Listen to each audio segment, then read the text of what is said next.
Peepers? You guys gotta stop saying Peepers right now. Yeah, you gotta stop saying because we're live, boyos. All right, so welcome to the Andy Single Handy, episode 1, Shadow of Yesterday's New Year DVD commentary. I'm joined by the cast and crew. We have Stephen Frombach. Hello. Michael Glatz. Phil Charles. Dr. Colvin to you. Andy Farese. And Mike Skrable. And myself, Connor Smith, the visionary director.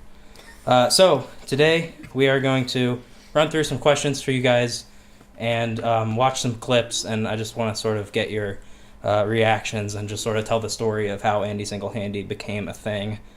So I want to first talk about the origins of Andy Single Handy, how we first came up with the idea. And I'm going to let Andy and Steve explain this one since they were both there. The very beginning? The very beginning. Okay, yeah, I guess I'll start and then you want to take over? Sure. Okay. Andy Single Handy as a thing in the world began, as all good things do, with Fortnite. As we were playing, Fortnite was the first computer game Andy had ever really played, so he was not great at it to start out. And at one point he decided we were all dead to take a phone call, so he started just playing with a single hand. He held up the phone in one hand and just started playing with the other. I don't know if you've ever played a computer game before, but playing with one hand is really hard. You have to move and aim and like click all the keys with just one hand. It's really tough. Andy, who hadn't gotten more than one kill in a match before this, proceeded to play with one hand with the worst weapon in the game and immediately got a triple kill while still talking on the phone. And it just launched a whole string of Andy is better at everything with one hand than he is with two kind of thing. To be fair, the scoped assault rifle is not the worst weapon in the game. It was the worst at the time. It was the worst. It was pretty bad. So from there, it just led to a whole bunch of jokes. So that's where the name came from, I think, right? Yeah, definitely. And then it got abbreviated to Ash. I think that's pretty understandable how that happened. Yeah, and the whole joke was that like someone would call Andy Ash, and he would be like, "Where'd you hear that name? I have two hands. Yeah. I don't have one hand yet." And that sort of is also why he still has two hands in the first movie. That's foreshadowing for the second, although I guess now that I said it, it really isn't. Yeah, but it's supposed to be like, you watch the first and you don't really get it, and then you watch the second, you're like, right. Oh, he only has one hand. Right. Then you watch the first again, and you're just like... It all makes sense. Right. So when the second movie comes out, it'll all make sense. And the first question everyone asks is, which arm did you lose? And that's a loaded question because... Yeah. You're gonna have to watch the movie to find out. Yeah, there's surprises hidden throughout, so be sure to pay attention. For sure. Look, I don't know who you are, but I think it's obvious where Andy Single Handy came from. He was an agent. He tried to take down Shadow Light. I don't know. Who are you? What? Fortnite. Phil's what we call a method actor. Yeah. He has been stuck like this for the past 5 weeks. It's been a real problem. He stopped going to classes. He doesn't even know what classes are. He claimed he already has a degree. I do. I made the quantum immortality engine. There it is. All right, so the other thing that I want to talk about, because Andy Single Handy is full of weird names, quantum immortality, but the weirdest name of anything in Andy Single Handy is the subtitle, which is, of course, Shadow of Yesterday's New Year. Yeah. And that also has a pretty good story behind it. Steve, if you want to elaborate. I don't know, I mean... I barely remember that. I just remember us talking about ridiculous names for, like, old GameCube games and how great it would be if there was, like, some Yu-Gi-Oh game called, like, Yu-Gi-Oh! DX Plus Shadow of Yesterday's New Year. And we were just joking around with that, and I ended up writing it down and making a fake cover for that game. Yeah, we'll put that up on screen if I can find it. Oh, yeah, I still have it. Yeah. I would never get rid of it. Yeah. So I guess that's where the name came from. Just like ridiculously long and stupid names. Like we were making fun of games that do that, like the Kingdom Hearts series and whatnot. Right. And then of course the Shadow of the Light also has a a backstory, and that came from none other than Andy himself. Yeah. pretty well known Dungeons and Dragons DM, dungeon master for those who are unenlightened. But I'm really good at coming up with names for things. Yeah. You know, so and symbols. I mean, there was I forget what the character's name was. That character who had his logo was an upside down G. It was a goblin, I think. Yeah, it was just a king. Oh, it was it was a leader of a whole bunch of goblins, Right. And his logo, because I couldn't think of anything better, was an upside down G. And so that was pretty impressive. And so the group it was a motley crew of adventurers who ended up fighting a crime organization headed by a sorcerer whose name was probably one of my greatest creations and one of the better names I came up with, Matt. And so he headed the organization called the Shadow of the Light. That was one of the worst names I came up with. And so after this one-day campaign, the Shadow of the Light became quite a meme, and it was integrated into Andy Single-Handy as the lead crime organization as well. And it fit. So it was nice, and we knew that the Shadow of the Light was going to be this secret terrorist organization. And for a subtitle, we already had this super long, complicated thing that was about shadows of yesterday's New Year. Like, Fits perfectly. yeah, sometimes life finds a way. Memes? Is thermonuclear war a joke to you? Well, Maybe. I have no Maybe. response to that. Maybe. It depends. Not to make light of the situation, but maybe. Is basically what I'm trying to say. All right, so throughout the production of Andy Single-Handy, which actually, I guess the pre-production technically began like a year and a half ago when we first started coming up with the idea. But we spent about a year just sort of coming up with jokes for this like imaginary movie that we wanted to make. We wanted to have Peyton Manning in it, playing his brother Eli Manning. That's in the sequel, though. Of course. Right, yeah. We couldn't get him due to contract issues, but and then of course have He Eli wanted Manning. to be in it, though. Yeah, he did He want to was be very in it. interested. He actually sent us a letter. Unfortunately, it got destroyed. Pull it up on Yeah. the screen. Yeah, pull that up on and the maybe screen. we can forensically bring it back. Yeah. But he was mortified that he could not be in the movie. Yeah, really it was a shame. And he's under non-disclosure agreement, so he can't talk about it, but Yeah. you can just take our word for it. Yeah, Yeah. just put a picture of me with him there Yeah, now. My right best now. buddy. Here, we're Yeah. putting it up I right swear, not Now. photoshopped. No, yeah. It's real. Yeah. You guys aren't creating more work for me after this. But anyway, so I just sort of want to go through some of like those ideas we had for the first movie, the second movie, the whole trilogy. If you guys can remember sort of any of the nonsense we talked about. Yeah, a lot of the nonsense just came from us doing dumb things and then realizing, wow, this would be really funny to have Andy Single-Handy do. Yeah. Connor made a prop gun that had that one didn't actually have a magazine, but we were just messing around with it, and one of the things we did was we took the gun, pretended to fire all the rounds in it, obviously didn't fire any rounds, then pretended to unload the mag, throw the gun away, put a new gun on top of the emptied mag, and keep shooting. Yes. Things like this will find their way into Andy Single-Handy. Absolutely. One of my personal favorites is we were headed back from the cafeteria, and I think it was Steve who said something that really ticked Andy off, and he turns around Yeah, and goes, LOL. and then punches me. And then Yeah. absolutely just pretended to punch Steve in the face. Don't worry. I didn't actually punch him in the face. As you can see, he's still alive. I can only see one half of his face. that's so- true. We're hiding the other Well, yeah, we're hiding the other side so that we don't get in legal troubles. You know how it is. Yeah. Yeah. But yeah, so LOL with a punch to the face became a classic Andy Single-Handy delivery line, Yeah. Indeed. as well as all the sort of like dry one-liners that actually did end up in the final thing. Yeah. Like yeah.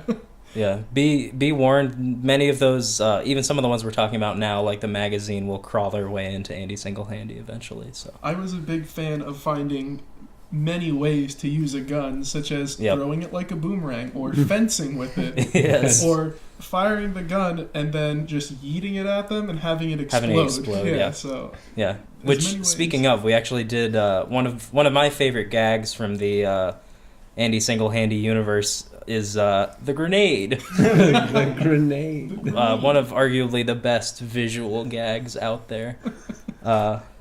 In fact, we can pull that clip up right now with the Oh, power really? of editing.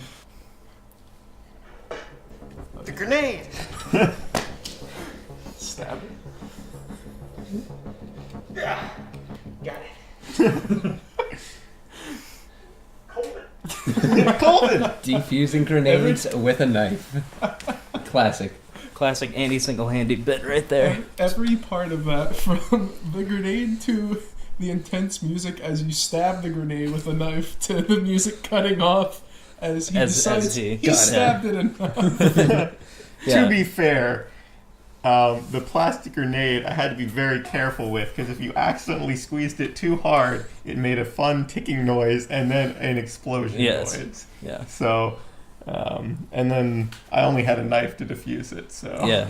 That one took a couple takes with the toy Yeah. grenade going off. Yeah, that's And just true. remember, kids, if you ever need to disarm a grenade, just make sure you have a knife around.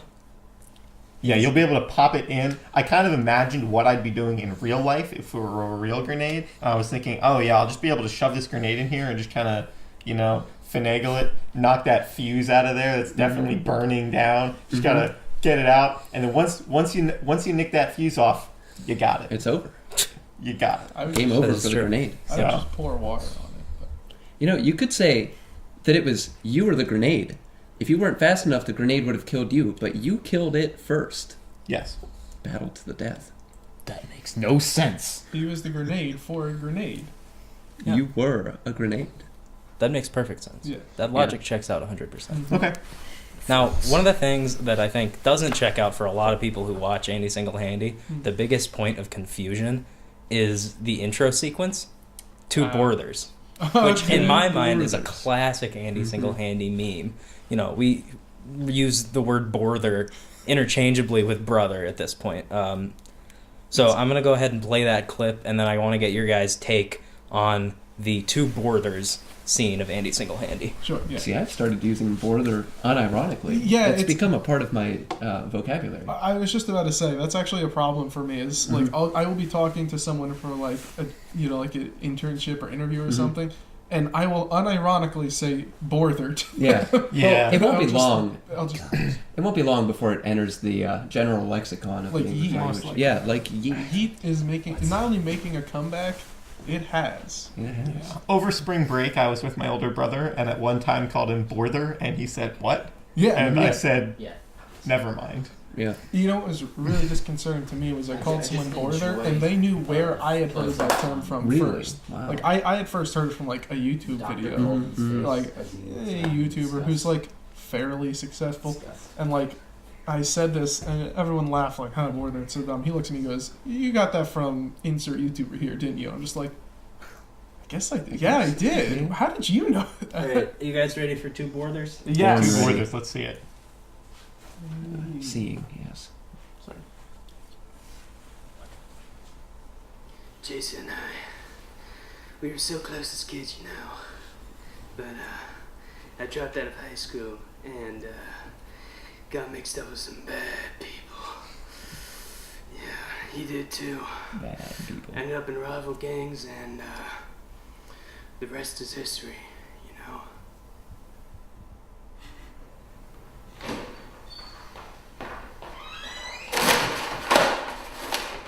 Jason, it's been years and I finally found you. Mason, I thought you were dead. It's been 15 years. I'm not dead, but you are. Oh no. Oh The triple switch for sure.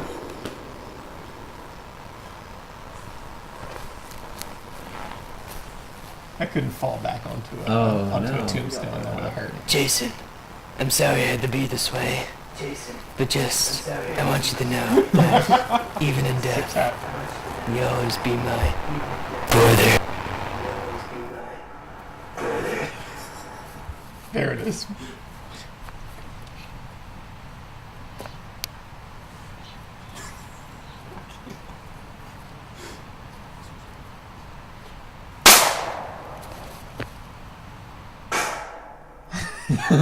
Don't get it. Oh. You know, I actually hadn't seen that in its entirety until Really? just now. I'd only seen about 5 seconds leading up to the distorted border in the middle of it. Well, that's so the best beginning, part, so. I had no idea. Yeah. Yeah, it was interesting because this was actually the first of a series of class projects that I filmed Andy Single-Handy for. So there were a lot of limitations with that. For this project, we were only supposed to use 4 shots. So technically, it's a lot less complicated than the later Andy Single-Handies, but I think it's a classic. I think that the Borther meme is one of the best to come from Andy Single-Handy. Oh, And it was a lot of fun to make. We saw some deer in the cemetery where we filmed. They it. It were was a lot very of fun. tranquil. Yeah. This was also the birth of the Hangman's classic voice, Oh, yeah. which is one of the best parts of Andy Single-Handy. When I was coming up with the character for the Hangman, I was trying to capture an essence that hasn't really been found before, and I think I really hit the spot with the Hangman. I think I really nailed that character. And Yeah. and what made you want to gravitate towards that kind of like whiny American voice? Well, I hate Americans. Yeah. Sure, who doesn't? Yeah. And I hate myself. I just thought a tale about 2 American brothers was just something so... It just really struck my core. And it was something I really wanted to. I couldn't agree more. Yeah, I think that's just a universal truth. Now, do you think for the audience that we could hear a sample of your infamous Hangman voice? Well, I don't really want to give you too much, but yeah, I mean, that's just my style. Yeah, Live in the shadows. it's very much appreciated. It really makes that character who he is. I very much agree. You brought the Hangman here? Are you crazy? No, don't worry. I Don't don't worry. know. I don't know. It's not the real Hangman. Sir, sounds like He's an imposter. It's okay. It's just a prank. imposter. Imposter. You fool. Look at that voice. Yeah, the reason I liked Two Borthers so much, well, there are a lot of reasons, but one, it was one of the first of the dumb Andy Single-Handy scenes we talked about, where it's Absolutely. 2 brothers try to kill each other. One does kill them, and that would be at the beginning of the film, and then at the end of the film, we'd show the brother going to the cemetery, but it'd be the one who didn't die. Right, yes. So it just leaves the audience wondering, who are these people? To be 'Cause fair, none of them would be connected to it. you do have to have a very high IQ to understand 2 Borthers. Absolutely. And Yeah. if you ever ask what happened, you do not have a high enough IQ to understand, Yeah. which means you need to leave. That is Clearly. true. Yep. I have a PhD, and I did not understand that. Well, You don't have a high IQ. I have a PhD. I got no comment. Yeah, no. Thank you again, Dr. Coleman. And it also set off a few great trends. 15 years, as well as the fact that Andy smiles in every shot that he's Yes, in. yeah. Yeah, it's unfortunate. Yeah. I guess wouldn't I'm say just too it's happy. unfortunate. But and then that was my first time in a multimedia production after a few less formal ones that I've done, if you consider that formal. But I have this tendency to want to look at the camera, and it plagued many scenes of both Andy Single-Handy and Two Borthers. As I'm sure you can see in the beginning scene, I keep on nodding my head over towards where the camera is filming from because I just can't not. So that's unfortunate. To be fair, you did definitely get better at it. Andy's acting is only one of many things that continues to grow with the Andy Single-Handy franchise. Not grow in skill or quality, just grow. Just in It just in amount. gets bigger. The amount of acting I've done has increased. Yes. It's The growing. more you act, The more you've the more acted. you act. You can't argue with that. Words to I live could by, not really. agree more. Really, yeah. I might put that on a poster. So that sort of brings us into another thing that I wanted to talk about, which is the actual production of Andy Single-Handy.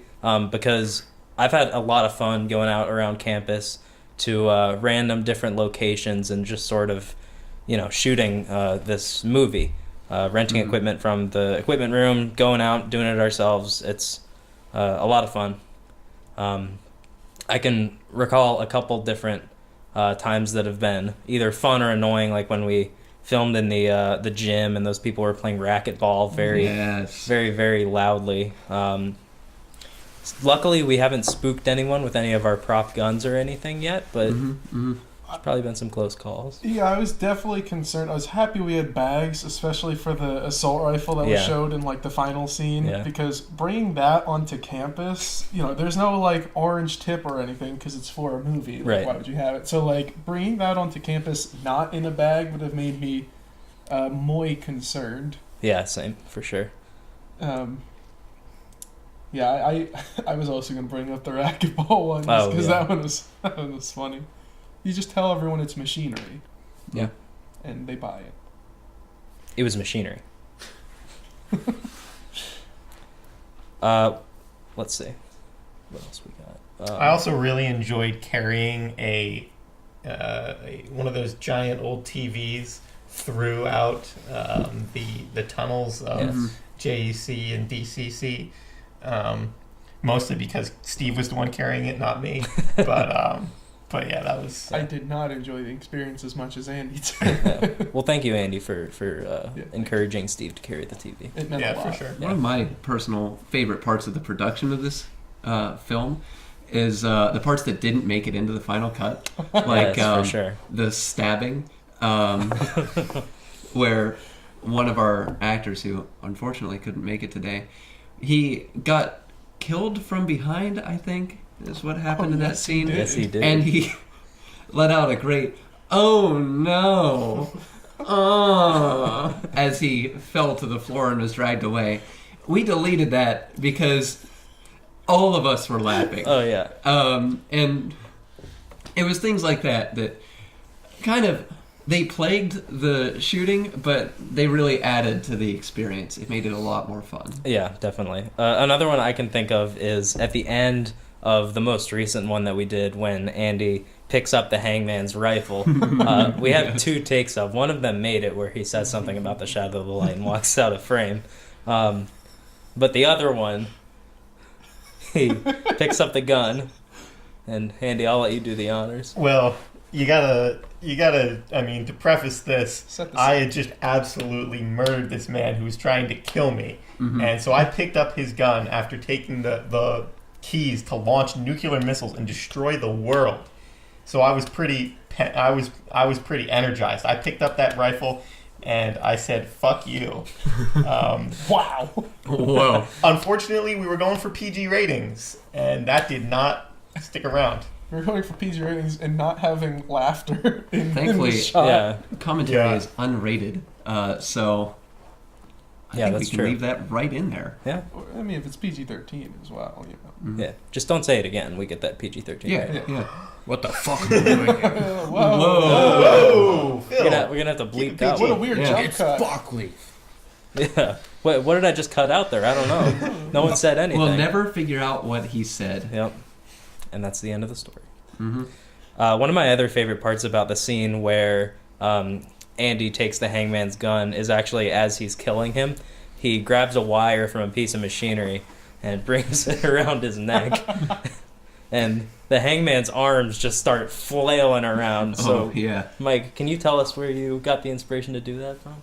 Well, for one, I was in a serious amount of pain. I really wanted to put myself in the hangman's shoes and literally strangle myself. I had a choker around my neck and I was suffocating, and I decided to start swimming. I felt like I was drowning, and that's how the cookie crumbled in that scene. Well, I admire your dedication to your role as a director. That really means a lot to me. Talking about? That's how the cookie crumbles. That's how the cookie crumbles. That's how the neck gets choked. That's how the neck gets choked. Yep.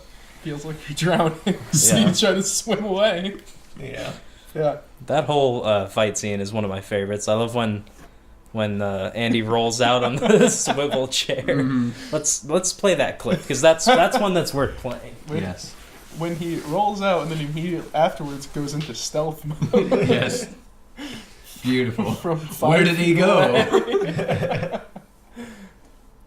That was actually an idea that we came up with that day, I think. Yeah, we were there was just a spinny chair there. Kind of sat in it. And The spun idea is around. just, it happened. It was that chair that was our inspiration. Really should be credited in the movie, but Yeah, we're definitely Things going to hear happen. back from him if Yeah. he's not. spinny chair, if you're seeing this, we're sorry. We respect you. We do. We do. It's just, you're a chair. It's just our director, he had different opinions. Hey, all right, you guys ready for the clip? Yeah. Here. You know what to do. Reach and clear. I know he's in here somewhere. Go find him. I'm right here. And I've been expecting you.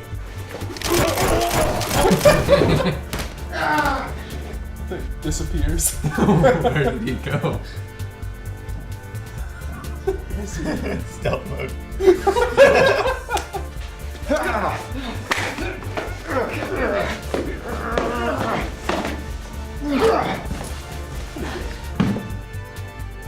You want to skip me again, Farese? After 15 years, this is where you die. What? That can't be.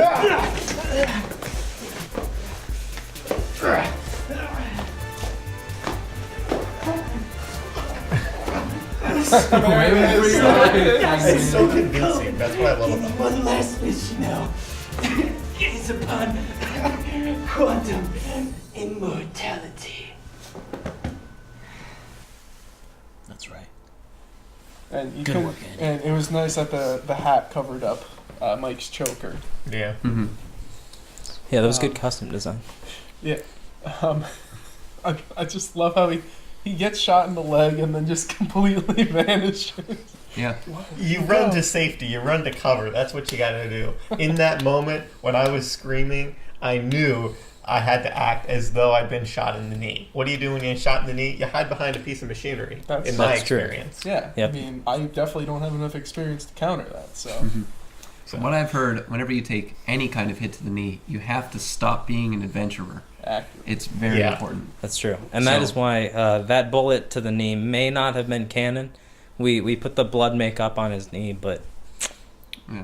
let's see. Yeah. We'll find See if We that gets have brought to back up. Fix it in post. We'll, Mhm. Yeah, we'll fix it in post. I mean, Let's just say the bullet going into my knee was never filmed. It's true. that is true. You never see You a only bullet. hear me scream. Could have been a fake screen. It's actually a scream of deception, perhaps. That's what allowed you to slip into cloaking mode and escape 2 feet to the left. Yeah. It was almost as if you were using stealth. Stealth. All right. I guess we should continue to talk about Andy single-handed bloopers, whether it was filming a take like 10 times because someone couldn't remember their lines, or again with the grenade going off The every grenade. time. Yeah. So we've already talked about some of them, but if you guys can remember any other bloopers from the movie. One I remember would be when we were filming me handcuffed down to a table.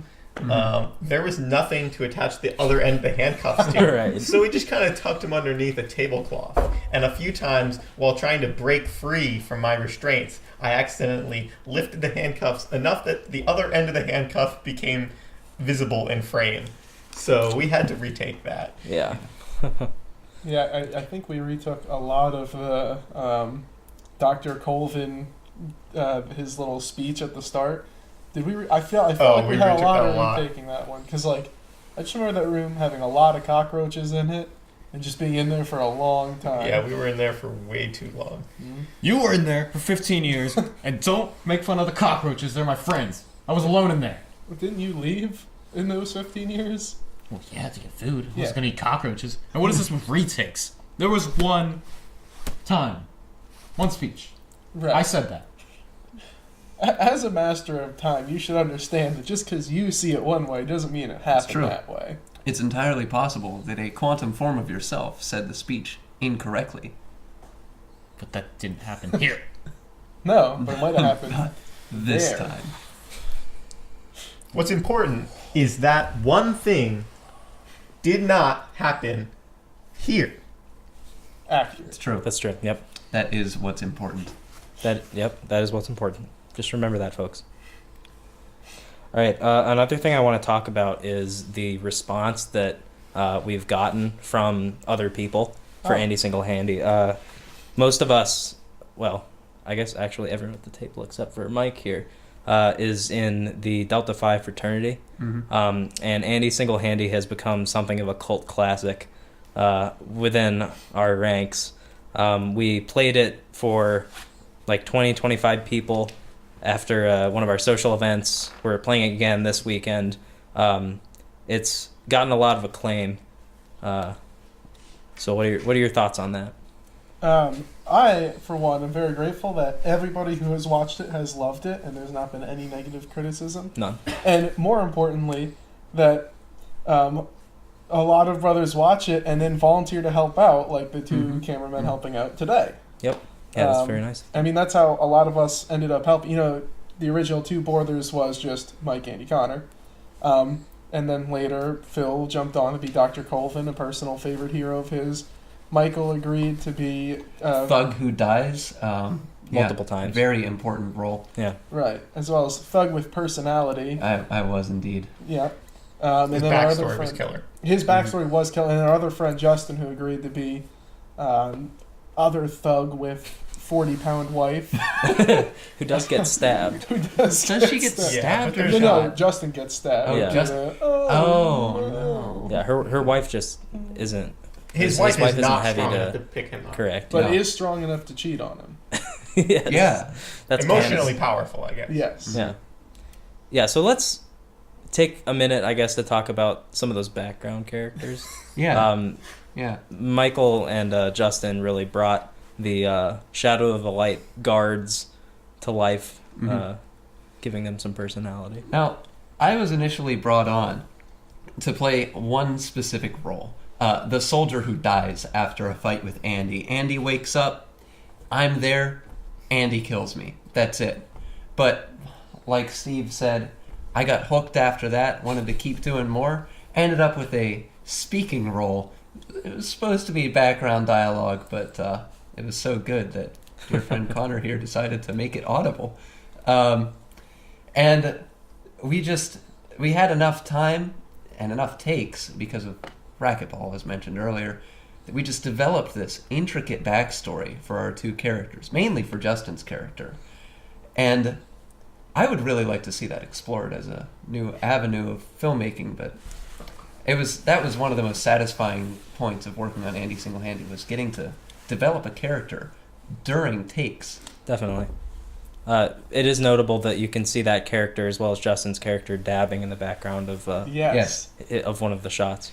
We were searching for something, Right. and all Shadow of the Light agents are taught that whenever you can't find something, you have to dab. It's very important. That's an important plot point, yeah. Somewhat of an Easter egg for Andy Single-Handy, Yeah. for Right. sure. For true true fans. Ash heads. as they Ash call heads is what they're called. Yeah, that's true. So basically what we're trying to say is if you didn't know that, you're not a real fan. But Yeah. it's okay. Now you do. So. Now you know. I did appreciate that your Thug with personality had so much personality, especially in the voice, Oh, that yes. Justin changed his own voice halfway through to match yours. Yeah. One of my favorite lines is when Justin is talking about shooting his wife, and he goes, "She won't know what hit her." And I said, "It'll probably be bullets." I was really proud of that one. A big galaxy brain on that. Yeah. Along with the classic "Is your wife picking you up afterwards?" Your today?" wife picking you up. Yes. And we all know Justin's wife is only 40 pounds. She's 40 pounds. So yes. there's So no she way can't that she's take him going to be up. able to pick. He's Justin far up. more than 40 pounds. He is enormous, like 65 pounds. At least. At least. At least. At Yeah. least. I mean, there's no way she could pick him up from work. Yeah. yeah, no. Just not Can't strong pick him enough. up at all. But she can cheat on. She can cheat on him. Yes. Emotionally strong. Yeah. All right. Let me check my topics list. I think we're kind of getting to the end of it. One thing that I wanted to ask, because last time I asked this, I got an answer, but I want to see if anything has changed. Have any of you shown anyone in your close personal lives Andy Single-Handy, specifically Andy, like your family or something? Have they watched these films? My family has not seen the films yet. I feel like we should really develop more of the trilogy. Well, it's more than a trilogy, but Right. get the core trilogy done before unveiling the masterpiece that is Andy Single-Handy, so that they have a better understanding of the universe in which Andy Single-Handy takes place. Right. Personally, I have showed my family Andy Single-Handy. My mom and my sister, and even some of my extended family, who received it via my mom without my approval. But they've all been a pretty big fan, I think. And my sister actually wrote some music That's too. right. Mm-hmm. If you listen to the most recent chapter 4, all of the music composed in that part was written by my sister, which was a really nice thing for her to do. So quick shout out for that. And it was really good too, especially the main theme Yeah, was the main exactly theme. what I wanted for something like this. It was very good. So again, thank you to her for doing that. I had something else I was going to talk about. Oh yeah, right. So, Mike, how do you think the overseas audience will receive this movie? Well, I know my family back in Australia they won't like it whatsoever. But, Well, Americans. yes, but compared to the stupid American audience, the Australian audience would not be fond of Andy Single-Handy. hostility. But that does Yeah. not mean that I do not appreciate the movie. It does a lot of good things for cinema. And I'm still awaiting my Oscar nomination, but I have not gotten that yet. We're working on that. We're trying to make that happen. Your unwavering support is much appreciated, Yes, Mike. absolutely. And so is your family. the Academy can be a little bit finicky. They were hesitant to give us a nomination because the first movie said Episode 1, and they foolishly thought that it was the domain of the Primetime Emmys, when in reality, it is a feature film. Yes. Yeah, the episode title is meant to convey, the episodic nature of the series, much like Star Wars, which I think would be a very comparable franchise, both Exactly. in scope and quality. Right, if not a step below Right. Andy Single-Handy. But Yeah. I mean, I'm not trying to... not to knock Make a Star statement, Wars. Star but Wars is good, It's no Andy Single-Handy. It's but Andy not- Single-Handy is the culmination of everything Star Wars wanted to be. Yeah.